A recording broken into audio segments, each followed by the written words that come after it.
Good morning class. कैसे हैं आप सभी? चलिए, हमने अपनी संस्कृत व्याकरण के अंतर्गत शब्द रूप कर लिए हैं हरि, भानु और राम के। उन्हीं के आधार पर मैंने आपको बालक और गुरु और साथ ही साथ मुनि के शब्द रूप भी करा दिए हैं। उन्हें हमें केवल उसी तरह से लिखना होता है जिसमें के अंत में अ हो, ई हो और उ हो। ठीक है, तो आज हम जो शुरू करने वाले हैं संस्कृत व्याकरण में, हमारा दूसरा टॉपिक वह है धातु रूप। धातु का अर्थ है संस्कृत में क्रिया। ठीक है, संस्कृत में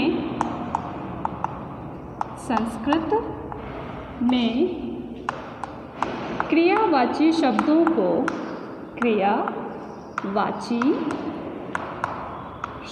को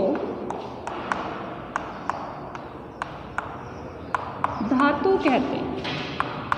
ठीक है, यानी कि संस्कृत भाषा में क्रिया आदि के जो हमें बोध कराता है उन्हीं शब्दों को हम क्या कहते हैं? धातु कहते हैं।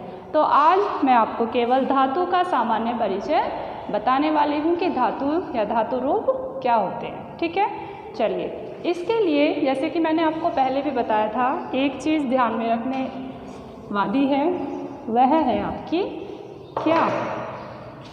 वचन और लकार।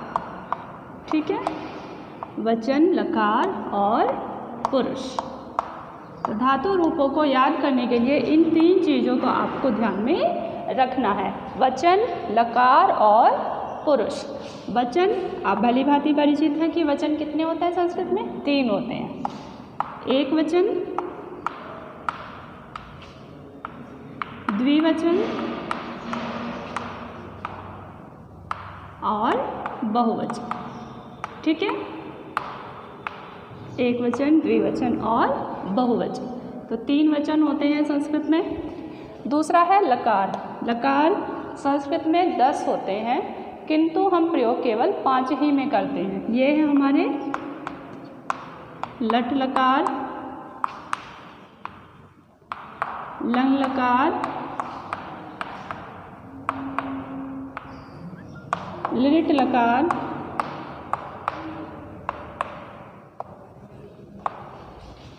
लोट लकार और विधिलिंग। ठीक है, लोट लकार और विधिलिंग होते 10 हैं, किंतु प्रयोग 5 ही में करते हैं हम सामान्य संस्कृत में अपनी। तो लट लकार, लन लकार, लिट लकार, लोट लकार और विधिलिंग। ठीक है,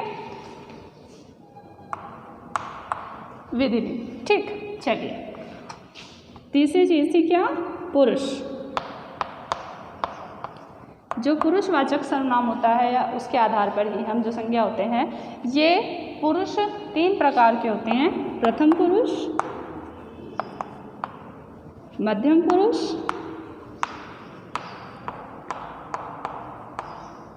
और उत्तम पुरुष। ठीक है, उत्तम पुरुष।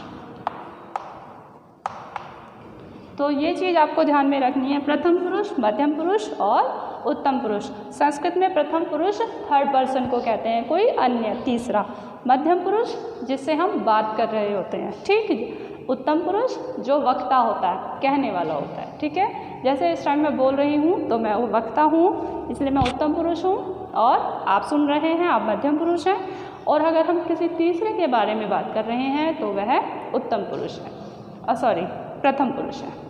ठीक है, तो चलिए, अब थोड़ा सा मैं आपको जो लकार हैं इनके बारे में बताने वाली हूँ, क्योंकि जो धातु रूप हैं हमारे, वो लकार 3 वचन और 3 पुरुष के अंतर्गत चलते हैं। ठीक, तो लकार के बारे में मैं आपको बता दूँ। सबसे पहले लट लकार। लट लकार वर्तमान काल को कहते हैं। ठीक है, वर्तमान काल, यानी कि जिस लकार में क्रिया वर्तमान में हो रही होती है, वर्तमान का हमें बोध होता है, उसे हम संस्कृत में क्या? लट लकार कहते हैं। दूसरा लन लकार,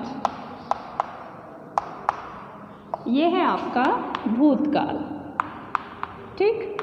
भूतकाल, जब क्रिया हो चुकी होती है वह भूतकाल होता है। तीसरा लिट लकार। लिट लकार ये है आपका भविष्यत काल, भविष्य यानी कि जो कार्य आने वाले समय में होगा वह। तो जो हम धातु रूप लिट लकार में लिखते हैं तो वो भविष्यत काल के लिए हम उसे लिख रहे होते हैं। नंबर 4 लोट लकार। लोट लकार ये हमारा आज्ञार्थक होता है, यानी कि जहाँ पर आज्ञा शब्द का बोध हो रहा होता है, आज्ञा का बोध हो रहा होता है कहीं पर, तो वहाँ लोट लकार होता है, ठीक। नंबर 5 है विधिलिंग। तो विधिलिंग ये होता है हमारा चाहिए अर्थ, जैसे तुम्हें करना चाहिए, तुम्हें पढ़ना चाहिए, तो ये चाहिए अर्थ में इसका हम धातु रूप इसमें लिखते हैं, ठीक है। तो ये था एक सामान्य परिचय आपका किसके, केवल धातु रूप को समझने के लिए कि हमें किस प्रकार से उसे लिखना है। तो ये पांचों लकार एक तो आपको याद हो जाने चाहिए, ठीक। पता होना चाहिए कि लट लकार वर्तमान काल को कहते हैं, लन लकार भूतकाल को कहते हैं, लिट लकार भविष्यत काल को, लोट लकार आज्ञार्थक और विधिलिंग चाहिए अर्थ में।